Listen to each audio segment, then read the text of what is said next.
Welcome in my YouTube channel.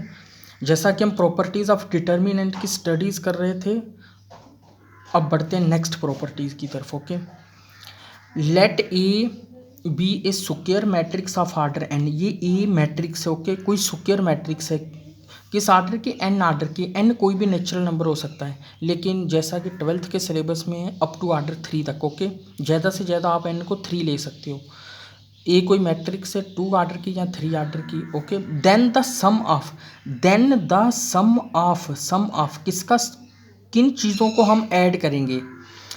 Product of elements of any row, product of elements of any row with their cofactors is equal to the determinant of the matrix. कैसे? अब मैं इसको आपको easy language में मैं example लेके आपको बताता हूँ। ओके, जैसे ये मेरे पास एक मैट्रिक्स है 1 2 A1 A2 B1 B2। Okay, ये एक मेरे पास मैट्रिक्स है। मैं इस मैट्रिक्स की एक कोफैक्टर बनाता हूँ, क्योंकि हर एक एलिमेंट के कोरोस्पोंड, हर स्क्वायर मैट्रिक्स में हर एक एलिमेंट के कोरोस्पोंड्स मुझे कोफैक्टर मिलता है, क्योंकि हर एक एलिमेंट के कोरोस्पोंड मुझे माइनर मिलता है, तो माइनर का कोफैक्टर बनता है। ओके, हर माइनर का कोई कोफैक्टर होता है। ओके, इससे हम ये भी कह सकते हैं कि मैट्रिक्स, स्क्वायर मैट्रिक्स के हर एक एलिमेंट का कोई ना कोई कोफैक्टर होता है। हम मान लेते हैं ये मैट्रिक्स कोफैक्टर मैट्रिक्स है, जो उसको बी बोलते हैं। और कोफैक्टर क्या है? A1 का कोफैक्टर क्या है? इसको कहते हैं A3, इसको नाम दे देते हैं A4। ओके, ये मैट्रिक्स के 4 एलिमेंट्स हैं। A1 का कोफैक्टर हम मान लेते हैं B1, इसका कोफैक्टर B2, इसका B3, इसका B4। ओके, ये कोफैक्टर मैट्रिक्स होगी। अब हमारी ये प्रॉपर्टी क्या कहती है कि sum of product of elements of N, किसी भी रो के जो एलिमेंट हैं वो उन्हीं के कोफैक्टर से जब मल्टीप्लाई हो जाएं और फिर ऐड हो जाएं तो वो वैल्यू ऑफ डिटर्मिनेंट के बराबर आएंगे। कैसे? जैसे A1 का कोफैक्टर क्या है? B1, और A2 का कोफैक्टर क्या है? B2। A2 का कोफैक्टर क्या है? B2। ऐसे जैसे A1 को मैं मल्टीप्लाई करूं B1 से plus A2 multiply B2। Okay, ये किसके इक्वल आएगा? Determinant of A। ये डेफिनेशन है। ओके, इसी तरीके से A3 का कोफैक्टर कौन सा? B3। A3 multiply B3 plus A4 multiply B4। ये भी डिटर्मिनेंट ऑफ ए के बराबर आएगा, मीन्स ए डिटर्मिनेंट। ओके, अब इसने क्या कहा? सम ऑफ द, देखो ये प्रोडक्ट हुई एलिमेंट की कोफैक्टर से, हर रो के हर एक एलिमेंट की प्रोडक्ट उसके कोफैक्टर से, और फिर उनको ऐड कर देना। ओके, इसलिए ये वर्ड यूज हुआ सम ऑफ किनको सम करना है? Product of elements of any row को उनके जब कोफैक्टर से मल्टीप्लाई हो उनको सम करना है, तो वो वैल्यू ऑफ डिटर्मिनेंट के बराबर आता है। हम अब एक एग्जांपल लेते हैं, न्यूमेरिकल फॉर्म में एक एग्जांपल लेते हैं। ओके, कैसे? जैसे मेरे पास ये आ गया 1 2 0 1। ओके, मैं पहले माइनर निकाल लेता हूँ। ओके, मैंने आपको ट्रिक बताई थी कोफैक्टर निकालने की, कि फर्स्ट टर्म को प्लस का, सेकंड को माइनस का, थर्ड को प्लस का, फोर्थ को माइनस का। कोफैक्टर निकालने के बाद ऐसे कर देना। ओके, जैसे A11 क्या है? 1। ओके, तो M11 क्या आएगा? फर्स्ट रो को डिलीट कर दो, फर्स्ट कॉलम को, पीछे क्या बचेगा? 1। ओके, और A12 क्या है? 2। तो A12 का माइनर क्या है? A12 1 मीन्स फर्स्ट रो को डिलीट कर दो, सेकंड कॉलम को 0। A21 क्या है? 0। और A21 का माइनर क्या है? M21 मीन्स सेकंड रो को डिलीट कर दो, फर्स्ट कॉलम को, क्या बचा? 2। A22 क्या है? 1। और A22 का माइनर क्या है? M22 मीन्स सेकंड रो को डिलीट कर दो, सेकंड कॉलम को, पीछे 1। ओके, और मैंने क्या कहा था? जब माइनर्स की मैट्रिक्स आ जाए, जब माइनर्स की हमारे पास मैट्रिक्स आ जाए तो उसको कोफैक्टर्स की मैट्रिक्स बनाने के लिए क्या करना है? फर्स्ट पहली टर्म को प्लस का, सेकंड को कर दो माइनस का, थर्ड को प्लस का, फोर्थ को कर दो माइनस का।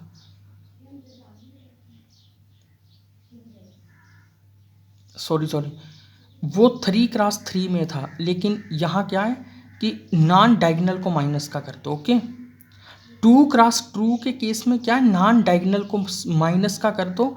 वो 3x3 के केस में था कि फर्स्ट टर्म को प्लस का, सेकंड को माइनस का, थर्ड को प्लस का, फोर्थ को माइनस का, फिफ्थ को प्लस का। ओके, बट जब 2x2 का हम माइनस की मैट्रिक्स का को फैक्टर बना रहे हो, नॉन डायगोनल का साइन चेंज कर दो बस। ओके, ये हमारी को फैक्टर आ गई मैट्रिक्स। अब इस रो को, इस 1 का को फैक्टर क्या है, 1 मल्टीप्लाई 1 प्लस 2 का को फैक्टर क्या है, 2 का को फैक्टर क्या है, 0, 2 मल्टीप्लाई 0। तो ये क्या आ गया मेरे पास, 1 मल्टीपल 1 से 1, 1 की 1 को 1 और 2 को 0 से 0, क्या आ गया, 1 आ गया मेरे पास। ओके, और वैल्यू ऑफ डिटर्मिनेंट भी 1 है, देख लो ए की, ए का डिटर्मिनेंट क्या है, ए का हमारा डिटर्मिनेंट क्या है, ए डिटर्मिनेंट 1 माइनस 0 मीन्स 1, तो 1 आ गया। इसी तरीके से हम सेकेंड रो में भी कर सकते हैं। सेकेंड रो में 0 का कोफैक्टर क्या, -2, 0 मल्टीप्लाई -2 प्लस 1 का क्या है, जैसे ये यहाँ ना, यहाँ ये लिखा हुआ है कि product of element of any row with their cofactor, इसलिए मैंने 0 को उसके कोफैक्टर से मल्टीप्लाई किया, और 1 को भी करता हूँ, उस 1 का कोफैक्टर क्या है, 1। ओके, और फिर इनको ऐड करता हूँ। ये जो बट सम लिखा हुआ है ना, सम मीन्स इनके प्रोडक्ट को ऐड कर देना, इसको कहते हैं सम। 0 को 2 से ये 0, 1 को 1 से, देखो आ गई वैल्यू ऑफ डिटर्मिनेंट के बराबर।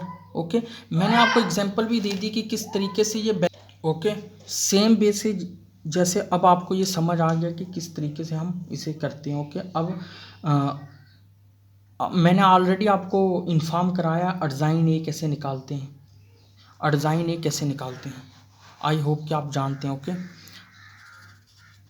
अडजाइंट ऑफ ए एक मैट्रिक्स होती है। ओके, इसको कैसे फाइंड आउट करते हैं, ये एक मैट्रिक्स होती है, किसकी मैट्रिक्स होती है, कोफैक्टर्स की मैट्रिक्स होती है।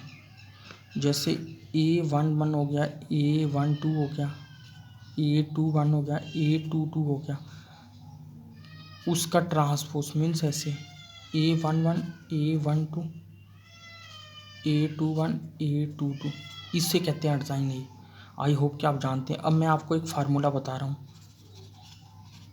अडजाइन ए को, एडजाइंट ऑफ ए को अगर उसी मैट्रिक्स के साथ प्रोडक्ट कर दो तो वो डिटर्मिनेंट ऑफ ए के बराबर आता है। या फिर इसको ऐसे लिख दो, ए मैट्रिक्स प्रोडक्ट ऑफ अडजाइंट ऑफ ए, ये डिटर्मिनेंट ऑफ ए के बराबर आता है। कैसे, जैसे मैं ये आपने याद रखना है एज ए फार्मूला। ओके, आप इसे प्रूव भी कर सकते हो। आप एक मैट्रिक्स ले लो ए उसमें एंट्री ले लो A1 A2 B1 A3 A4। Okay, और फिर उस मैट्रिक्स का अडजाइंट फाइंड आउट करो, फिर अडजाइंट को ए के साथ प्रोडक्ट करो, फिर ए का अलग डिटर्मिनेंट फाइंड करो, फिर देखो जो प्रोडक्ट होके आती है वैल्यू, क्या वो डिटर्मिनेंट आती नहीं। ओके, ये कोशिश करो। ओके, ये I keep it for you as an exercise. Okay, try your self. Okay, अब मैं आपको एक और फार्मूला बताता हूँ, अडजाइंट ए अगर इनका डिटर्मिनेंट कर दिया जाए और ए का होल डिटर्मिनेंट कर दिया जाए, क्योंकि अडजाइंट ए किसके इक्वल है, डिटर्मिनेंट के बोथ साइड इनका डिटर्मिनेंट कर दिया जाए, तो हम जानते हैं कि ये तो ऐसे आ जाएगा। ये क्यों ऐसे आ जाएगा, क्योंकि ए मैट्रिक्स हमेशा, ए मैट्रिक्स और उसकी अडजाइंट ऑफ ए मैट्रिक्स हो, उनका आर्डर हमेशा सेम रहता है। ओके, और अगर उनका आर्डर सेम रहे और ए स्क्वायर मैट्रिक्स है तो अडजाइंट ए भी स्क्वायर ही होगी, क्योंकि जिस मैट्रिक्स का अडजाइंट आप फाइंड कर रहे हैं तो वो स्क्वायर ही होगी। नॉन स्क्वायर मैट्रिक्स का तो अडजाइंट ही पॉसिबल नहीं है। ओके, तो अडजाइंट ए स्क्वायर भी हैं तो सेम आर्डर भी है, तो फार्मूला लग जाएगा ए बी का determinant equal A determinant B determinant, वो फार्मूला यहाँ लगा लिया। और अब ए डिटर्मिनेंट का होल डिटर्मिनेंट है, ओके। मैट्रिक्स का ऑर्डर क्या है हमारा यहाँ, इस मैट्रिक्स का जितना मैट्रिक्स का ऑर्डर हो उतनी डिटर्मिनेंट की पावर चली जाती है, ओके। जैसे इसमें अगर मैं ये डिटर्मिनेंट की पावर n आ जाती है, क्योंकि जब डिटर्मिनेंट होल सेकंड डिटर्मिनेंट आ जाए तो वो किसके बराबर होता है, डिटर्मिनेंट की पावर n के बराबर, where n is nothing but the order of the matrix. Means जैसे ए मेरे पास कोई मैट्रिक्स है n क्रॉस n की, ओके, और ए डिटर्मिनेंट मेरे पास कोई वैल्यू है एल्फ़ा, ओके, ये डिटर्मिनेंट कोई अल्फ़ा है। अगर मैं इसका डिटर्मिनेंट होल डिटर्मिनेंट करूँगा तो वो क्या आएगा, एल्फ़ा डिटर्मिनेंट, और ये डिटर्मिनेंट है जो वो क्या है, alpha dot one equal alpha की पावर n आ जाएगा, क्योंकि n क्या है, ऑर्डर ऑफ द मैट्रिक्स। जब कोई स्केलर बाहर निकलता है डिटर्मिनेंट से, तो वो कोई स्केलर जब डिटर्मिनेंट से बाहर निकलता है तो वो उतनी पावर लेता है जितने ऑर्डर की वो मैट्रिक्स हो, n ऑर्डर की n लेगा, ओके। ये वे रहता है डिटर्मिनेंट का, ओके।